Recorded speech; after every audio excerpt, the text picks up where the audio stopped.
and finding Minto off of the jab. Again, if there's distance, look for Batchelder to start to have some good rounds. No, there's distance right now. Minto tries to come back with that right hand against the jab. Now on the inside.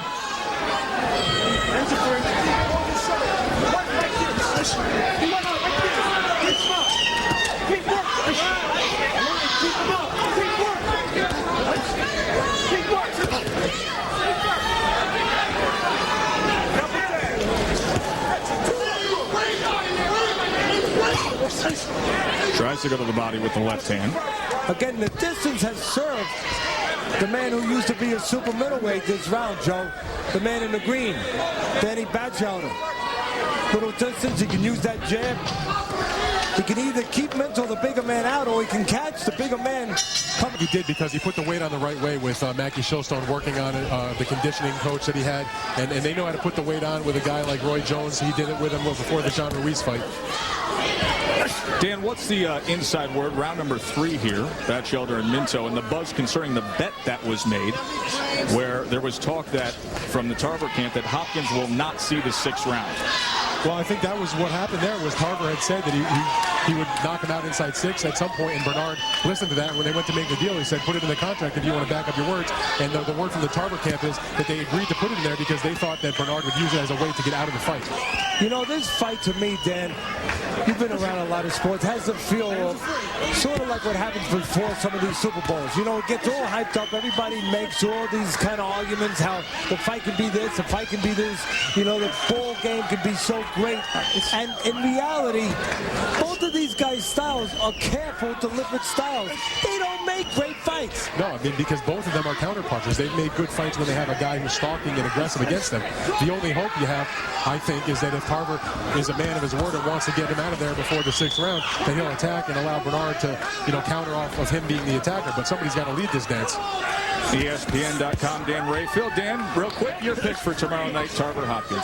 I like Bernard Hopkins to win a decision. I think he's done the right thing, putting on the weight the way he did. I think that the 2 fights with Jermaine Taylor was very, very close, and I think he wins by a hair. All right, thank you very much, Dan Rayfield, ESPN.com. Look forward to your coverage of Tarver Hopkins.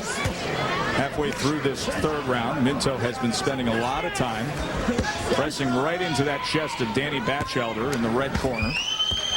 Staying right on the inside. Batchelder tries to get off, but a sharp left hand comes in from Brian Minto.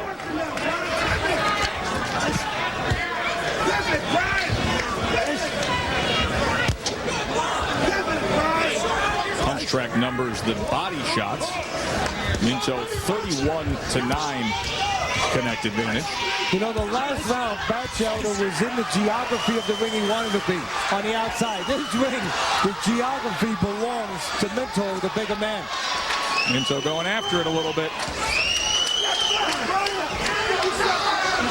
There's a warning from Harvey Dock to get him up.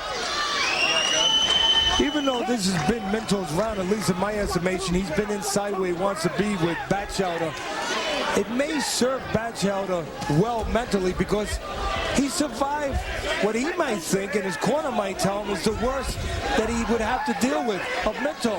And there's nothing worse to deal with after being inside and getting caught a good left hook by Minto. Now Batchelder may have the confidence to say, hey, I can go outside, fight my fight, I can deal with this guy. Round 4 of our heavyweight main event. Friday night fights presented by Just for Men Hair Color, coming to you from the Tropicana in Atlantic City. Brian Minto in the black and gold. He has put forth so many exciting fights on our air ever since that tremendous left hook against Vinny Matalone 2 years ago when he won a thriller here in AC. 29-28, coming off of his best round so far, round number 3. He was 35 of 89 on his total punches in that 3rd round.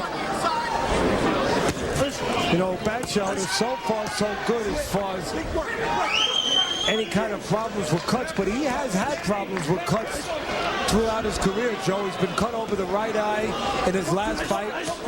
He's also been cut over his left eye. Matter of fact, he's been cut over that same eye 2 of his last 3 fights over that right eye.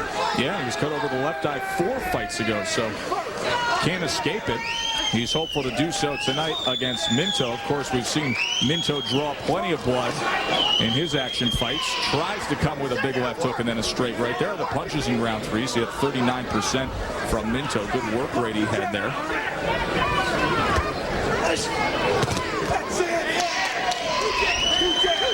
You know, this fight, I think, is really about what your favorite real estate agent is always concerned about, Joe. Location? Location, location, location. When Batchelder, who's been a smaller man through his career, keeps it outside, he serves himself well. Minto on the inside, he becomes the man.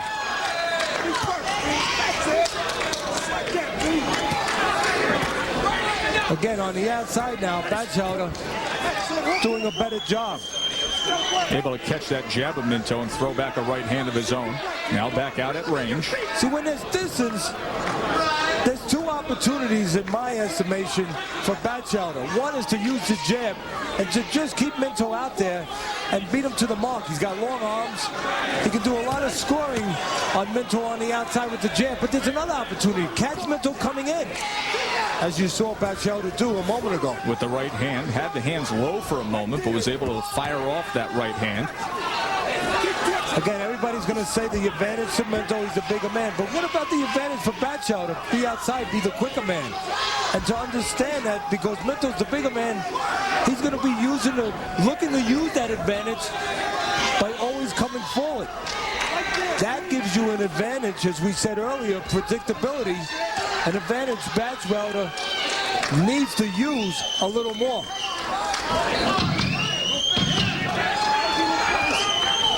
Misses with the right. End of round 4. 5th round, Danny Batchelder, Brian Minto. Batchelder in the dark green with white trim. Grew up in upstate New York, worked on a family farm until he was 18 years old, and he has plenty of chores to get after here against Brian Minto, who has won 6 straight. 38-38 on Teddy's scorecard after 4 rounds. Tries to come with the left hook, misses, but then gets out of trouble, does Batchelder. There's a short right hand on the inside from Minto. Punch track, real-time numbers. Let's look at the body shots. Minto a 46-13 advantage.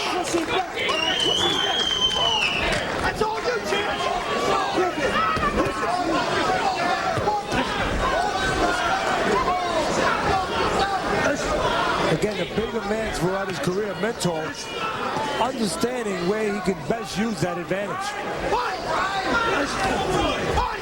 Batchelder not understanding where he can use his advantage of having one time been a super middleweight, which would be not where he is. On the outside would be better. Went with the right uppercut. Minto came back with the right hand. To the credit of Batchelder, even though I think he's doing himself a disservice laying on the ropes with the bigger man, he's trying to be smart and responsible defensively, sliding, slipping, and looking to come back with quick counters to catch Minto.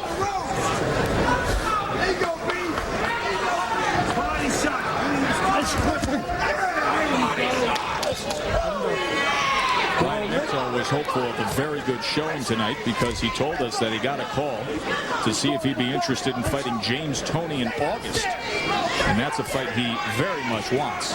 You know, Minto has had no problem getting to where he wants to be.